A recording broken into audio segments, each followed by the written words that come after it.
Sota l'atenta mirada del Salvador Espriu, que ha acompanyat la Biblioteca Maria Barbal durant tots els actes que s'han anat fent en motiu de la celebració de l'any Espriu, l'Aula de Teatre de Lleida ha protagonitzat una lectura dramatitzada de textos de l'autor a través dels quals ha donat a conèixer la seva vida i obra. Comença una mica amb la seva infància i va passant, fa un viatge una mica al llarg de la seva vida fins a arribar a la vellesa, a la mort.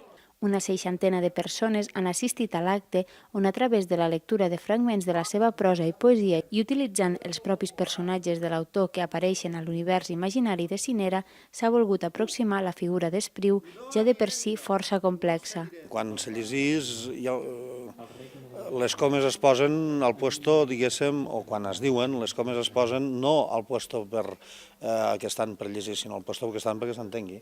Llavors ajuntem versos, si ens dediquem només a fer la rima o la rítmica del vers, igual no s'entén tant com si quan ho vols explicar perquè s'entengui.